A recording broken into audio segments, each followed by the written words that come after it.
On problem 9, I'm going to start by finding my two intercepts. So if I look at number 9, I'm going to count. I'm going to start by finding my x-intercept. My x-intercept, I'm going to go -1, -2, -3, -4, -5, -6, -7, -8, because that is where our line crosses our x-axis. Then I'm going to make a dot down here, and I'm going to count here. So I know my x-intercept is -8, and my y-intercept, if I count, is -1, -2, -3, -4, -5, -6, -7, -8. So my y-intercept as well is -8.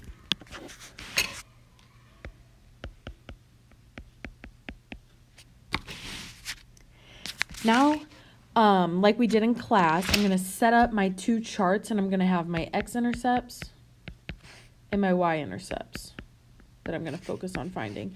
And I'm going to copy down these equations 2 times. Now that I have both of these written down, I have all of my equations written down twice. I'm going to go through, and under my x-intercept, remember when you're looking for your x-intercepts, you want to change your y to a 0 or cover it up, or we even took our pencil and we kind of scratched it out. You can erase it if you have an eraser, if you're using a whiteboard marker, and we cover it up. And for this equation, it's nice and simple, and it leaves us here with x equals 8, x equals 8 again. Then we have 2 -8s, 3 and 4. So I automatically know right away I can cancel out problem 1 and problem 2 because those equations don't give us an x-intercept of -8. Now I can go over here to my y-intercept, and I only need to look at these two, and I need to determine which one gives me a y-intercept of -8 as well. So I'm going to go back over here, and I'm going to cross out my x's now, because when I'm looking for my y-intercept, I change my x to a 0, or again, cover up the x, cross out the x, erase the x. On this second one, though, I want to make sure I don't cross out the -y. The first one gives me, or equation number 3 gives me, because I can go up there and cross those out, y equals -8. My second one, I just like to double check, says -y equals -8. I know if I divide by -1, divide by -1, y equals 8, and that does not match our intercepts as well. So your answer for this problem, or the equation of the line here, is x plus y equals -8.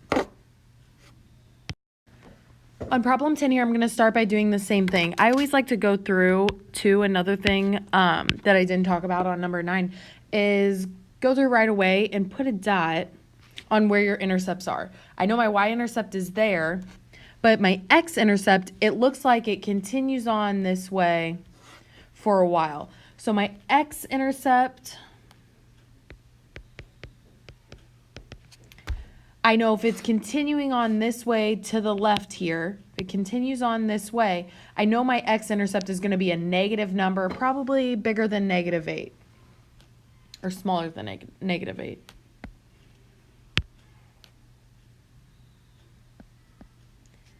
So -8 or smaller.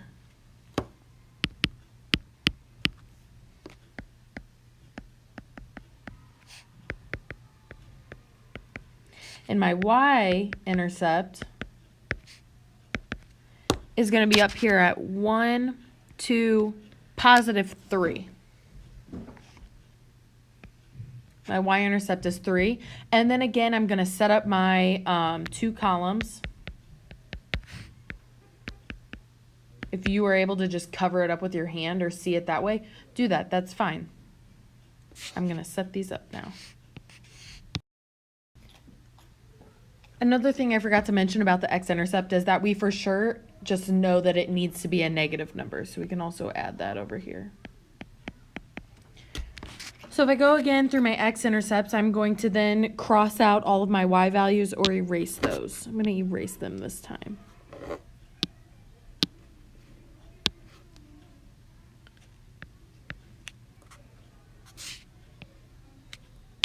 back to my eraser.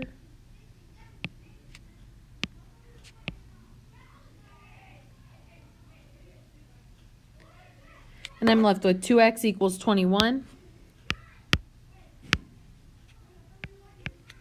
2x equals negative 21. 7x equals 6. And 7x equals negative 6. 2x equals 21. I have two positive numbers, so I know I'm not able to make a negative number there. So I can cross that one out, and I'll cross it out all the way across the board. I'll cross it off up here too.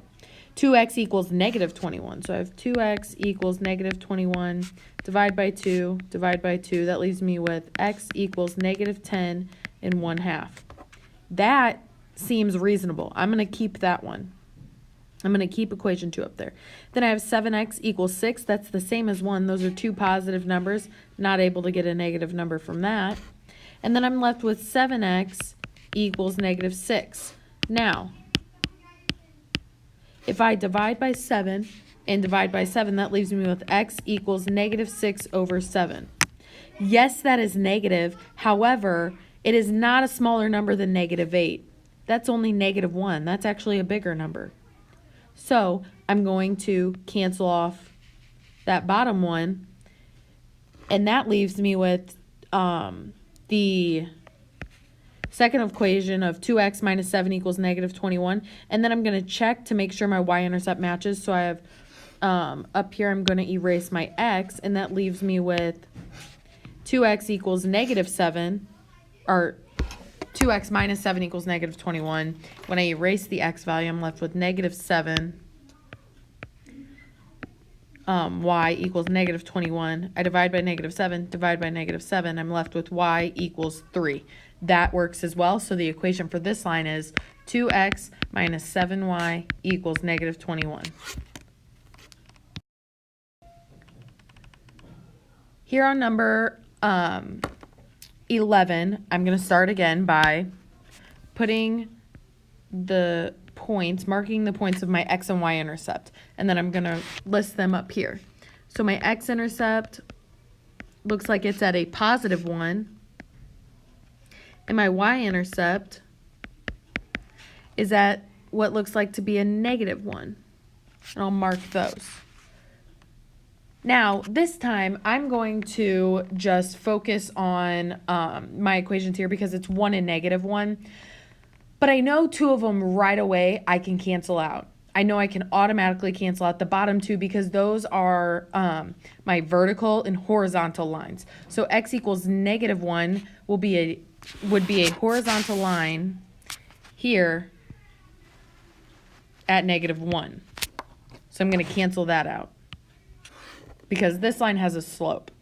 So I know I need both variables. Then my y equals negative 1 is this line horizontally across negative 1. I know that is not my line, so I'm going to cross that out.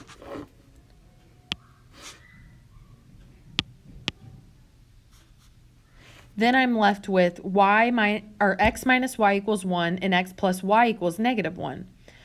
So if I look at my first equation and I cross out my y, I'm left with x equals 1. That works. And then if I cross out my x, I'm left with negative 1y, or negative y equals 1.